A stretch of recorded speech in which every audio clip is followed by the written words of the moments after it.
Béni soit ton nom, Papa, toutes les fois que ton nom soit sanctifié, toutes les fois que ton règne vienne. Père, toi-même, tu as dit que dans les derniers temps, tu répondras de ton esprit sur toute chair. Papa, réponds de ton esprit. Ouvre la connaissance de tes enfants, Papa, afin qu'ils comprennent le temps auquel nous sommes, afin qu'ils comprennent ce dont nous sommes en train de traverser maintenant, Papa. Manifeste-toi si puissamment pour des temps indéfinis et guide-nous pour que cette réunion soit si souple à jamais pour des temps indéfinis. Tu es créateur, Papa. Amen. Chers frères et sœurs, chers bénis de Yah, aujourd'hui, nous allons discuter tout à fait autour des faux prophètes, du faux message. Qu'est-ce qu'il en a sur le faux message? Paul, dans Galates 1, en fait, je vais commencer au verset 8 pour m'arrêter au verset 9. Donc, Galates 1, verset 8 à 9, prévient les siens de ne pas accepter un autre message que celui que Yeshua a donné à l'humanité. C'est quoi le message?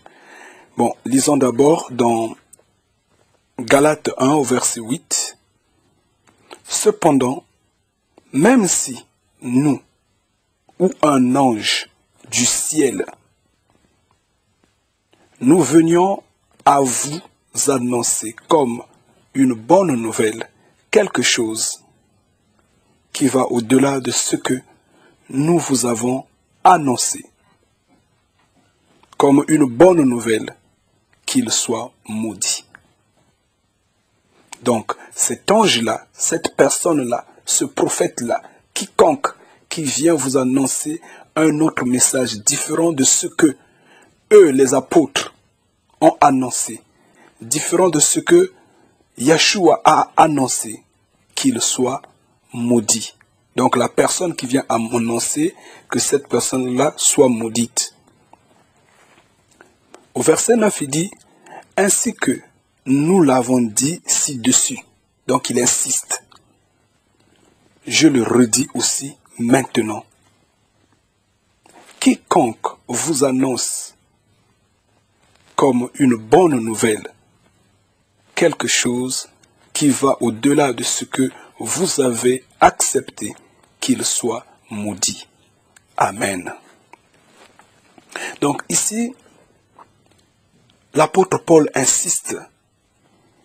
Il dit, si quelqu'un vient vous annoncer un message qui est différent du message que nous, les apôtres, nous avons annoncé, du message que Yeshua, en tant que maître, en tant que Messie, a annoncé,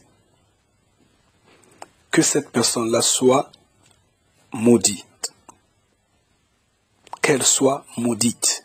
C'est un faux prophète, un faux enseignant, un ouvrier du diable. Le message que Yeshua a annoncé, c'est le même message que tous les prophètes ont annoncé. Commençons d'Enoch, depuis Adam à Enoch, et on remonte la pente jusqu'à Yeshua. Tous les prophètes ont parlé de la même chose. C'est vrai que Yeshua a apporté quelques perfections, mais dans le fond, c'est le même message. Cependant, qu'est-ce qui se passe? Nous allons analyser à qui Paul était en train de parler. En ce net moment, Paul ne s'adresse pas à nous en 2014. Nous sommes au XXIe siècle. Paul est en train de s'adresser à ses compatriotes, à ses frères, à ceux qui sont avec lui au 1er siècle. C'est à eux qu'il s'adresse. Et ici, qu'est-ce qui se passe? Paul le dit. Il dit, si quelqu'un vient vous annoncer un autre message, alors à ce moment-là, que cette personne-là soit maudite. Et nous disons que le message que Yeshua a annoncé est le même message que tous les prophètes ont annoncé, c'est le même message que les apôtres ont annoncé. Et donc là, Paul avertit, c'est bien d'avertir. Et nous, les bénis de Yah, nous arrivons au 21e siècle. Donc il y a l'intervalle de 20 siècles entre Paul et nous. Nous arrivons au 21e siècle et nous parlons, nous disons, nous sommes là pour rétablir la vérité. Les gens disent, nous sommes en train de raconter n'importe quoi, nous racontons du mensonge. Eux, ils disent, nous sommes venus apporter un message qui est différent du message biblique, du message que on les enseigne. Mais nous ne disons pas autre chose. Paul l'a bien dit dans le même chapitre de Galates 1. Attendez, je veux lire ce que Paul va dire dans Galates pour montrer qu'il n'y a pas contradiction d'écriture. Nous disons la même chose que les apôtres. Nous disons la même chose que Yeshua. Nous disons la même chose que les prophètes. Qu'est-ce que Paul va dire dans Galates 1 au verset 6? Il dit, « Je m'étonne que vous vous laissiez éloigner si vite de celui qui vous a appelé avec la faveur imméritée de Yeshua, pour passer à une autre sorte de bonne nouvelle. Mais ce n'en est pas une autre. Seulement, il y en a certains qui vous troublent et veulent dénaturer la bonne nouvelle concernant le Messie, concernant Yeshua. » En fait, il dit quoi? Qu'est-ce qu'il signifie ici? Le message reste le même, mais il y a des gens de mauvaise foi, il y a des faux qui veulent dénaturer le message. Et là, ils sont au 1er siècle. J'insiste bien, suivez-moi s'il vous plaît. Là, ils sont au 1er siècle. Donc, il avertit les siens, pour autant dire qu'il y a des faux qui se lèvent au milieu de nous, qui veulent changer les Écritures. Cependant, nous insistons, les Écritures, nous les respectons. Nous les utilisons comme les Écritures sont dans la Bible, mais nous apportons des éclaircissements, tels la nature du Créateur. La Bible n'est pas explicite là-dessus, et pourtant c'est bien écrit, mais ceux qui enseignent n'enseignent pas, ne veulent pas dire réellement quelle est la nature du Créateur vivant. Et nous exposons la nature du Créateur vivant. Tel que le péché ne se pardonne pas, c'est bien écrit dans la Bible. Nous en parlons. Tel que Satan est une autorité, il faudra le respecter. On n'injurie pas bêtement. Nous le disons. Mais cela ne s'entend pas que nous invoquons Satan. Cela ne sous-entend pas que nous devrons l'honorer. Non. Parce que le premier commandement nous demande de ne se prosterner que devant Yahweh. De ne demander que à Yahweh lui seul. De n'aimer que Yahweh lui seul. Mais il y a des bornes. Je pense bien 2 Pierre 2 l'explique également. Il dit on n'injurie pas les autorités. Mais il ne parlait pas des autorités de la terre. Il parlait de ces puissances-là. De ces hommes élevés. Il parlait de Lucifer, Satan et autres. Et Jude a insisté là-dessus. Donc ce n'est pas étrange, nous qui le disons, nous n'inventons rien. C'est le même message. Yeshua, quand il a marché sur terre, il a montré son Père, il a parlé de son Père étant un être humain. et c'en est la vérité. Mais maintenant, de qui Paul parlait? Nous allons dans 1 Timothée, chapitre 4, au verset 3. Paul va dire ceci. Je le commence au verset 2. Je veux pouvoir lire au nom de Yah. Par l'hypocrisie d'hommes qui disent des mensonges, étant comme marqués au fer rouge dans leur conscience, interdisant de se marier, ordonnant de s'abstenir d'aliments que Yah a créés pour être pris avec action de grâce par ceux qui ont foi et qui connaissent exactement la vérité. Amen. Oh Yah, béni soit ton nom, papa. Il y a un point important ici. Ici, on parle des hommes interdisant de se marier. Et on a toujours dit que l'Église catholique est la tête de toutes les églises et la tête de la religion. L'Église catholique a imposé la conception de Dieu esprit, un esprit omniscient, omnipotent, omniprésent. L'Église catholique a mené l'Inquisition. L'Église catholique a la tête de la traite négrière. L'Église catholique a la tête de la colonisation. L'Église catholique a la tête de plusieurs guerres, comme les guerres de conquête et autres. Et quand il fait asseoir le système religieux, le nom, l'expression Dieu s'assoit et tout le monde conçoit 100% des gens sur terre, presque 100%, croient en ce Dieu, en ce Créateur, Esprit omniscient, omnipotent. Et là, nous sommes au 1er siècle. Paul dit, il y aura des gens qui vont dire, ne vous mariez pas. Lesquels qui ne se marient pas? Ce ne sont pas les prêtres catholiques. Interdisant les gens de se marier. Donc, eux, c'est eux qu'ils montraient. Là, nous sommes au 1er siècle. Et eux, quand ils arrivent, ils changent les Écritures, comme le prophète Daniel l'avait prédit, que ce roi-là va changer le temps, les lois de Yah. Donc, eux, quand ils viennent, ils changent les Écritures. Là, nous sommes au 1er siècle.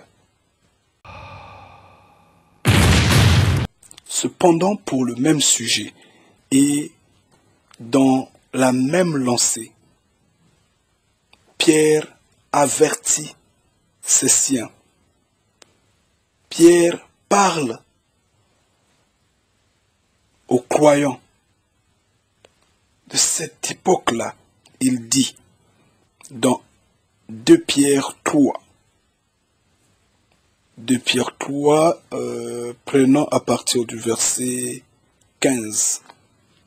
Nous pourrions nous arrêter à 16 ou à 17. Il dit ceci, je veux pouvoir lire au nom de Yah. Et considérez comme salut la patience de notre Seigneur, tout comme notre frère bien-aimé Paul, selon la sagesse qui lui a été donnée, vous l'a aussi écrit. Paul vous l'a aussi écrit. Parlant de ces choses, ainsi qu'il le fait également dans toutes ses lettres. Il s'y trouve cependant certaines choses difficiles à comprendre que les personnes sans instruction et instables déforment comme elles le font aussi avec le reste des Écritures pour leur propre destruction. Amen. Oh Yah. Oh Père, qu'est-ce que tu as fait de moi, papa? Je n'arrive même plus à dormir. Je suis dérangé. Qu'est-ce que tu as fait de moi, Yah? Manifeste-toi si puissamment. Il dit des personnes sans instruction.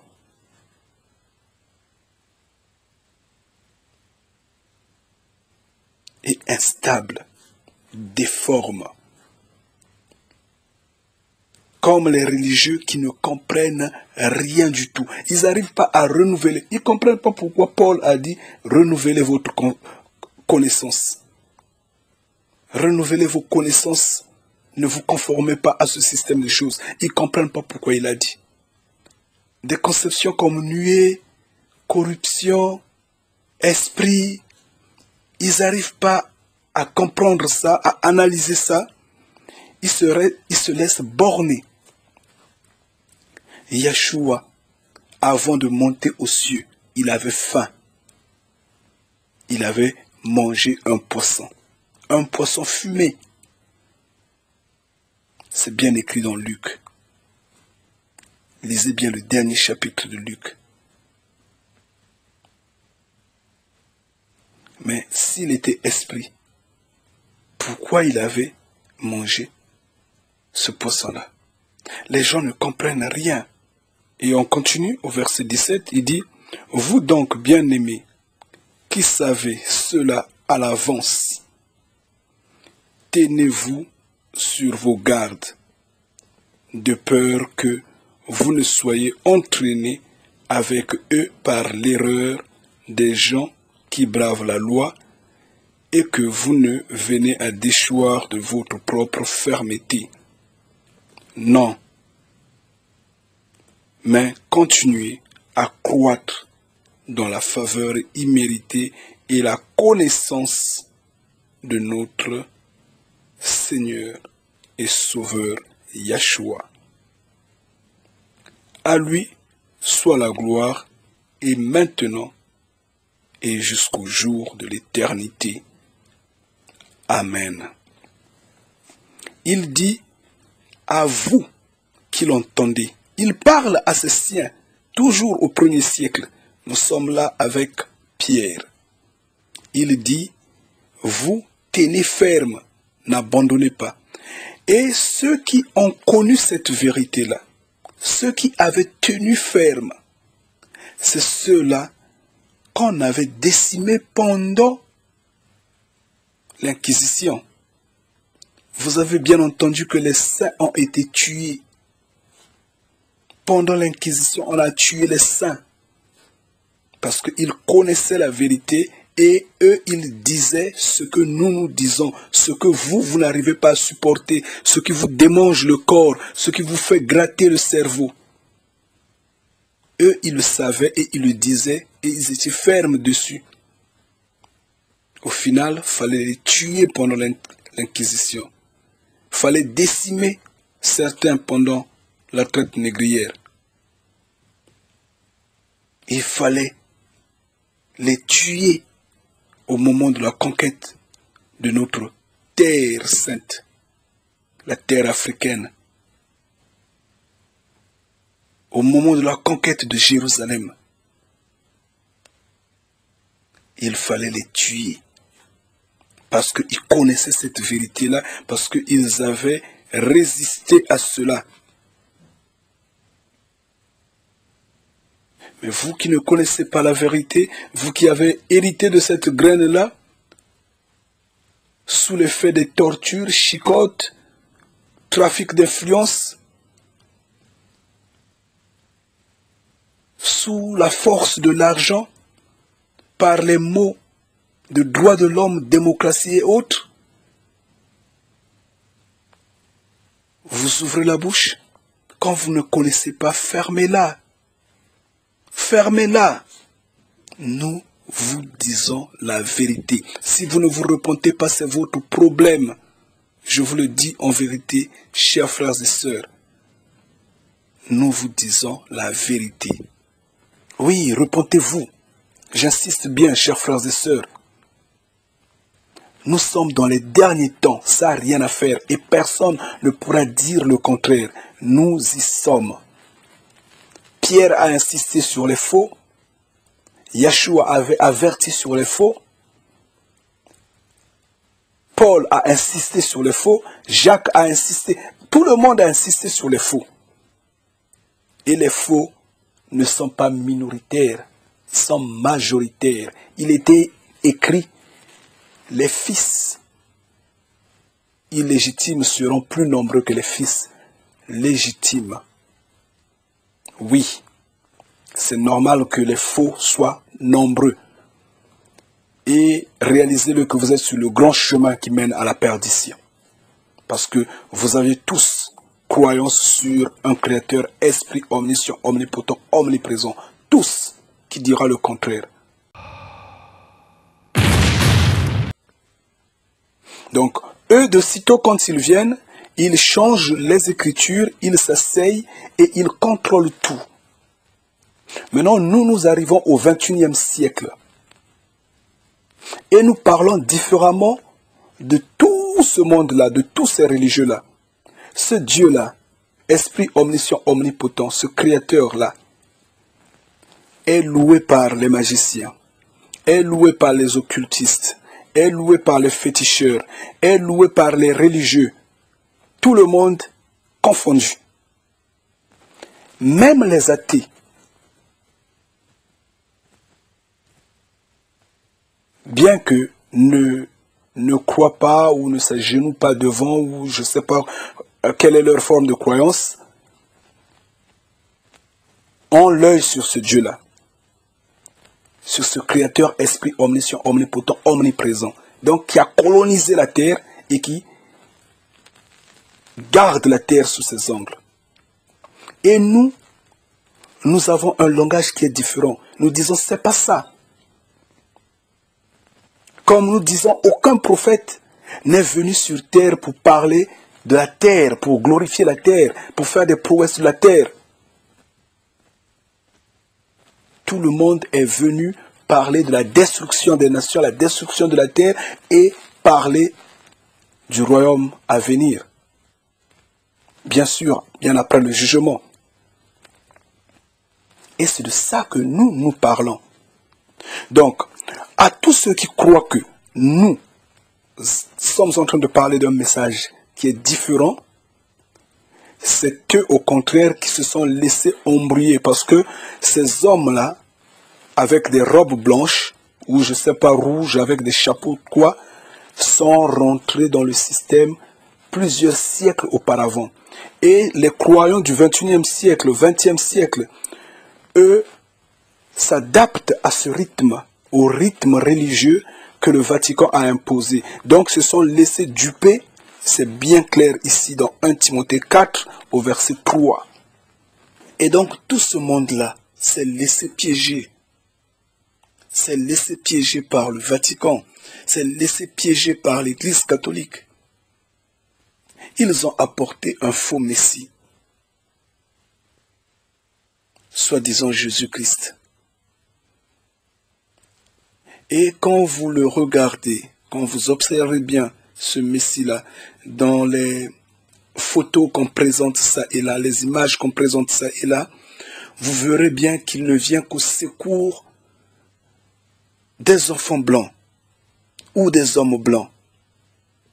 Un Messie raciste. Mais aujourd'hui que nous sommes en train de parler des prophètes noirs, nous sommes en train de démontrer que Yeshua était noir. Qu'est-ce qu'on entend de l'autre côté? Ces hommes qui ont été dressés comme des chiens, ceux-là qui s'intéressent à nous attaquer, disent ça n'a aucun rapport. C'est pas un problème de couleur. Qu'il n'y a plus de juifs, il n'y a plus de grecs. Ils ne comprennent rien du tout là-dessus. Mais si ce n'est pas un problème de couleur, pourquoi eux, ils ont déteinté les prophètes? Pourquoi ils les ont tournés en blanc? Pourquoi ce Jésus-là ne vient au secours que des enfants blancs? Pourquoi?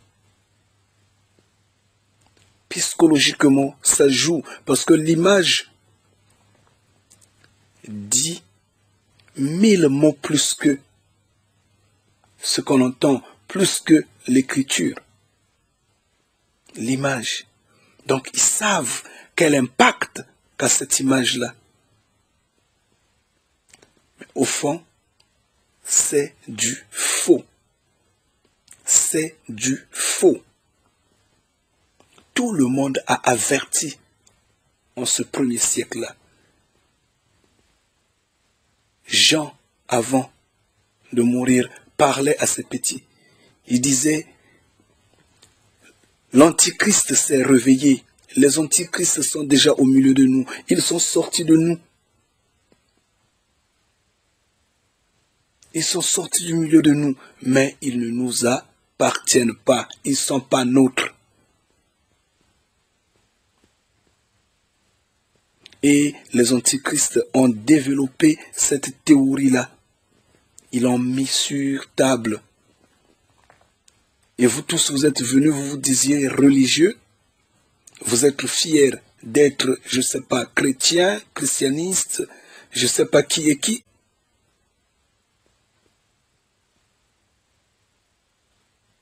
Mais vous avez bu le mensonge. Vous êtes laissé piéger. Paul a dit qu'ils vont venir. Et ils sont venus. Ils se sont abstenus à se marier. Et ils vous ont évangélisé de force. Ils vous ont fait avaler ce qu'ils ont pensé, ce qu'ils ont trouvé mieux pour vous, ce qu'ils ont trouvé bon pour vous. Vous les avez avalés. Et vous vous dites, vous êtes parfaits, vous êtes saints, vous êtes des élus. Mais vous êtes trompés. Vous êtes trompés de chemin. Revenez à la croisée des chemins, on vous appelle à la repentance. Repentez-vous. Nous annonçons ce que les apôtres, les prophètes, Yeshua ont parlé, la vérité. Nous sommes dans la religion des prophètes, la religion des prophètes qui nécessite à prier dans le secret, à prier chez soi dans le secret.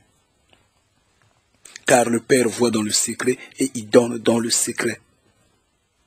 Oui, nous sommes de cette religion-là. C'est pourquoi on nous appelle les bénis de Yah, les bénis de Yahweh. Parce que Yahweh a toujours béni ses siens, a toujours veillé sur ses enfants. Et ses enfants prient dans le secret. Ces hommes qui ne vont pas se marier, qui vont dire que ce n'est pas important de se marier, qui vont garder le célibat pour évangéliser, ce sont ces hommes-là, c'est faux. Et Paul l'avait dit. Et ce détail-là n'était pas vu des gens. Alors la Bible nous dit, si quelqu'un vient vous enseigner, vient vous apprendre un autre évangile, autre que celui que nous, les apôtres, nous vous avions appris, alors maudissez-le, qu'il soit maudit. Mais oui, commencez par maudire ces prêtres catholiques-là, parce que c'est eux qui sont venus avec un faux évangile. Et par la suite, vos pasteurs, parce qu'en fait, ils n'ont pas eu le discernement, ils n'ont pas écouté le Saint-Esprit. Au contraire, ils se sont laissés par l'influence de l'argent.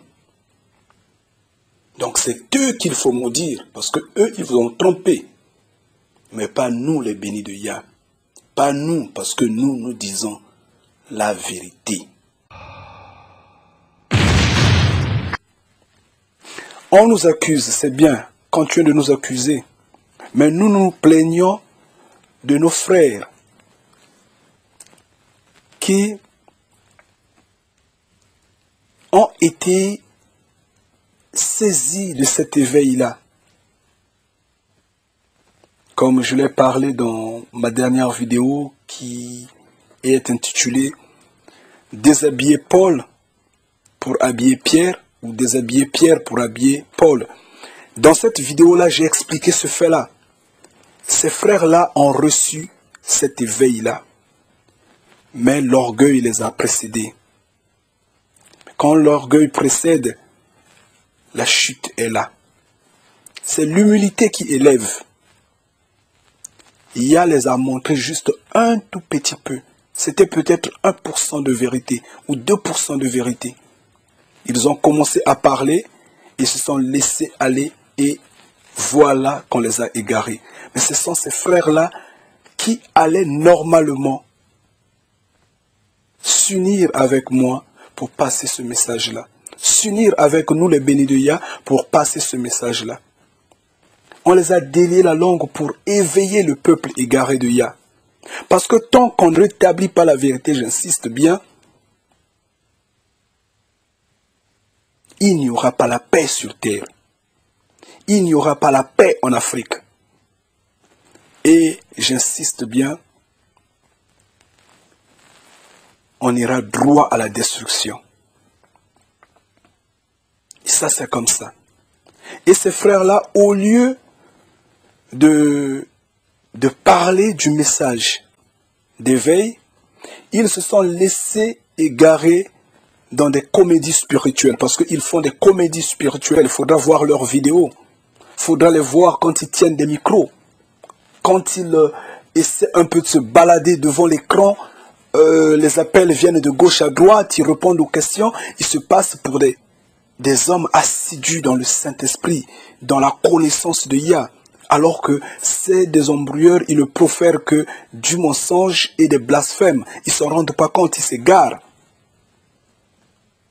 Mais moi, je les appelle à la repentance. Je prie quiconque, connaissant tous ces jeunes-là, tous ces hommes-là, qui perdent leur temps à informer, à parler du Saint, des choses qui sont d'en haut, mais faisons la gloire d'un Créateur, Esprit omniscient, omnipotent, omniprésent, appelé Dieu. Informez-les que moi, étant béni de Yah, j'ai dit qu'ils sont dans l'erreur. Ils n'ont pas saisi le message que le Saint-Esprit les a annoncé. Et ils doivent se repentir. La fois dernière, j'ai suivi à la télé un pasteur blanc qui a préfabriqué une histoire sur l'Israël antique. J'ai rigolé, j'ai eu pitié, mais néanmoins il n'a pas tort. Au stade où il a annoncé, c'est acceptable. Peut-être que plus tard il pourra se repentir en disant la vérité. J'ignore son nom, je n'ai pas retenu son nom. Il a dit qu'Israël antique était au Proche-Orient et que les Africains et que les Noirs ont beaucoup joué dans l'existence de l'Israël antique. Il a parlé de la reine de Saba qui était noire, il a parlé de beaucoup de gens, et sur Moïse, il a apporté le flou. Mais à l'allure où il parlait, il savait que Moïse était noir. Mais comme lui-même, il est blanc, c'est un occidental, il s'est senti gêné parce que dans la salle, il y avait beaucoup des occidentaux, il y avait à peine quelques têtes noires, et il s'est gêné de dire que Moïse était noir. Au stade de la vérité, ce qu'il sortait dans sa bouche, parce que je l'avais vraiment suivi, ce qu'il sortait de sa bouche n'empêchait pas de dire que Moïse était noir. Mais il n'avait pas écouté le Saint-Esprit. Mais le sentiment humain a travaillé dessus. L'orgueil personnel a travaillé sur lui. Il a trouvé que c'était une défaite de reconnaître la valeur des prophètes, leur racine, leur nature. Il s'est embrouillé, d'accord, mais il n'a pas tort. Nos frères qui allaient parler de ça sont en train de vendre des livres, sont en train de courir derrière les fonds de ceux qu'ils informent. Mais quand vous passez une information du salut, quand vous évangélisez, c'est une guérison. c'est une bénédiction. C'est la lumière que vous apportez à des gens, à des hommes malades, à des hommes égarés. Et si vous demandez des fonds pour soutenir votre œuvre, ça s'entend que vous êtes en train de vendre la guérison. Vous êtes en train de vendre ce message-là. Vous ne vous en rendez pas compte. C'est pourquoi ils doivent abandonner. S'ils sont dans la vérité, ils doivent abandonner ces chaînes de télévision-là. L'Internet est gratuit. Faites une vidéo, mettez sur Internet. C'est simple. La chaîne de télévision va demander des financements. Vous allez demander des fonds. Vous allez arnaquer des gens. C'est pas logique. Ce que vous racontez dans des vidéos suffit. Ça ne sert à rien d'écrire un livre et de le vendre. Ne vous salissez pas pour rien. Et ici, Paul dit bien que ces hommes-là vont renier de se marier, vont garder le célibat et ils vont s'asseoir sur le trône de Yahshua pour dire que c'est nous qui connaissons la vérité, c'est nous les maîtres de la vérité.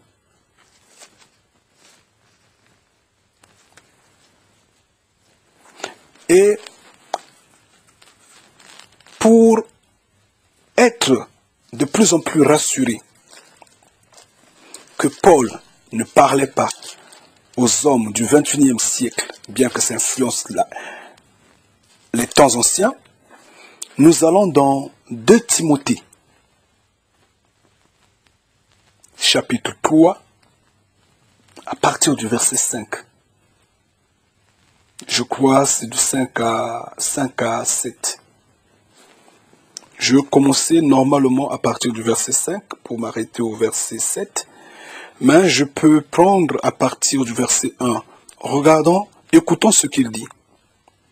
Mais sache ceci, que dans les derniers jours, des temps critiques, difficiles à supporter seront là, car les hommes seront amis d'eux-mêmes, amis de l'argent, arrogants, orgueilleux, blasphémateurs, désobéissants à l'égard de leurs parents, ingrats, sans fidélité, sans affection naturelle, sans esprit d'entente, calomniateurs, sans maîtrise de soi, cruels, sans amour du bien, traîtres, entêtés, gonflés d'orgueil, amis des plaisirs plutôt qu'amis de Yahweh, ayant une forme d'attachement au Créateur Yah. Cette forme d'attachement au Créateur Yah, mais trahissant sa puissance. C'est qu'ils vont se dire, nous, comme on voit ces hommes qui n'ont plus le droit d'exister, les pasteurs, prêtres et beaucoup d'autres, ils ont une forme d'attachement. Ils ont la Bible collée à la main. Il y a de ceux qui connaissent le premier verset de Genèse au dernier verset d'Apocalypse. Ils connaissent tout dans leur tête. Mais ce n'est qu'une forme d'attachement. Ils trahissent la puissance. Et il continue, il dit, et de cela, détourne-toi. Paul ne s'adressait pas à nous qui sommes au 21e siècle. Il dit bien, détourne-toi. Il parle à Timothée. Il avertit Timothée dans les derniers jours de leur temps, en ce premier siècle, ou peut-être le siècle suivant. Il adresse ça à Timothée. Mais nous aussi, ça nous concerne. Et ceux qui ont dépouillé le message, ceux qui ont apporté le mensonge dans ce message-là, ont été ciblés depuis longtemps. Le prophète Jérémie criait qu'il s'était livré Ils se sont livrés, c'est en vain qu'ils se sont livrés à l'œuvre de la plume. En vain. Et nous arrivons, nous répétons ce que le prophète Jérémie avait dit. Nous répétons ce que Paul a dit. Nous répétons ce que Yeshua a dit. Nous répétons ce que Daniel et autres, Isaïe, Ézéchiel et autres avaient dit. Et le faux, c'est pas nous. Les faux, c'est vous. Vous croyez être des bons, mais vous êtes des vrais faux. Vous êtes des vrais faux. Les religieux sont des vrais faux. Je le dis en vérité, ce sont les vrais faux. La réalité est ailleurs et nous avons la réalité. Nous avons la clé de cette connaissance-là. Et c'est pourquoi j'insiste, je vous appelle à la repentance. Sortez du milieu d'elle. Oui, de cette religion-là, de cette église-là. Quoi qu'on boude, quoi qu'on fasse, quoi, tous, vous êtes sous le joug du Vatican. Oui. Et je vous appelle à la repentance. Les bénis de Yah vous appellent à la repentance. Il est l'heure qu'on puisse rétablir la vérité. Si on ne rétablit pas la vérité, mes chers frères et sœurs, notez-le. De toutes les façons, la destruction est là. Mais nous serions vainqueurs. Parce que nous allons ramasser même les miettes qui vont tomber de la table du glorieux Créateur Yah. Et même les miettes, nous allons les ramasser. Même là où il va nous la donner pour travailler sur son champ, dans son champ. Parce qu'il a déjà écrit nos noms, le fisc au crayon, dans son livre. Ce n'est pas une façon de s'inventer, ce n'est pas une façon de s'enorgueillir. La preuve, nous l'implorons qu'il ne nous soumette pas à la tentation.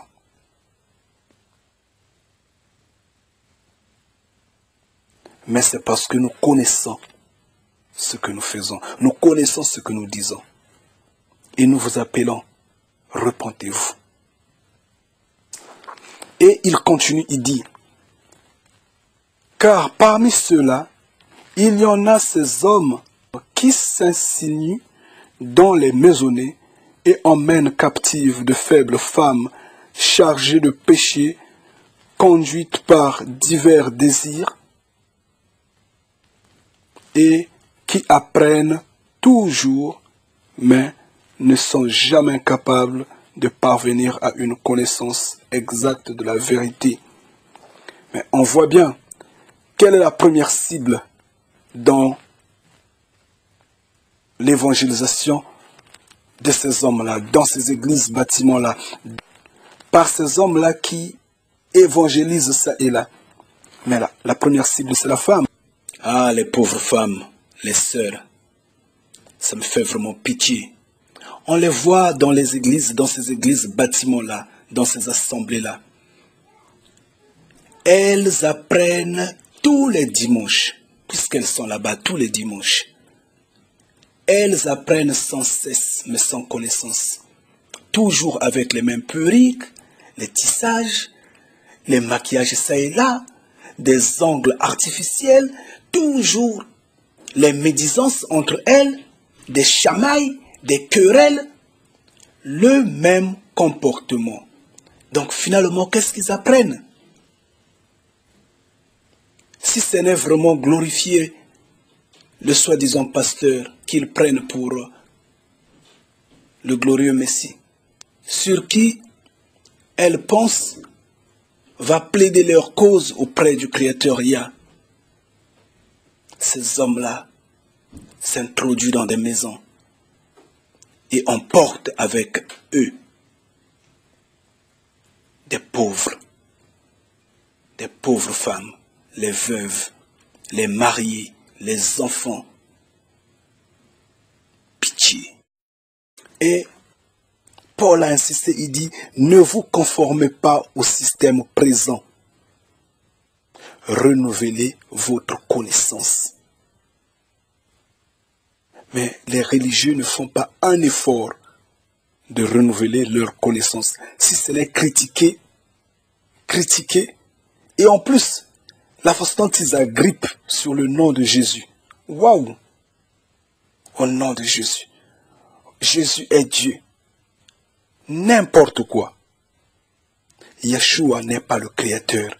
Yeshua est le Fils. Le Père, c'est le Père. Le Fils, c'est le Fils. C'en est la vérité. C'est deux personnes différentes. Et les apôtres, en écrivant, sont explicites là-dessus. Paul, quand il écrivait, il disait, par la grâce du Père, il le cite, Yahweh, et de son Fils, Yeshua, qui est notre Sauveur. Pierre, de même, et beaucoup d'autres, tous, les Jacques, tout ce monde-là qui a écrit. Et même lui-même, en marchant, l'a dit, l'a répété. Mais comme eux, ils ne renouvellent pas l'intelligence, ils ne renouvellent pas les connaissances, ils sont bornés, fanatiques sur des mensonges qui les bercent. Mais nous, nous disons la vérité et nous passons. Quoi que les gens boudent, quoi que les gens n'acceptent pas, nous savons que Yah nous a renouvelé la connaissance, ça nous le savons, et nous l'annonçons. Et je vous appelle à renouveler votre connaissance. Et j'implore que Yah puisse vous donner de la connaissance. Que le Créateur Yah vous guide, qu'il vous élève, qu'il vous protège. Et je quitte comme je vous quitte en disant Amen. Jésus avait dit, je suis le Fils de l'homme. Il n'avait jamais dit, je suis le Fils de l'Esprit, n'est-ce pas? Il faut réfléchir. Il faut réfléchir. Quand on vous dit la vérité, vous boitez parce que vous marchez sur des épines. Je comprends votre doute. Je le sais. Mais Yahweh fera que vous l'acceptez. Même si vous la refusez, elle est une vérité. Elle va vous percer. Elle va vous toucher. Vous avez des yeux voilés. Ouvrez vos yeux. Le cerveau. L'heure est arrivée pour vous repentir. Je répète et j'insiste.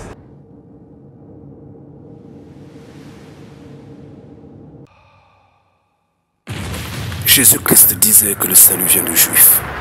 Jésus qui est votre Seigneur et Sauveur disait que le salut vient des Juifs.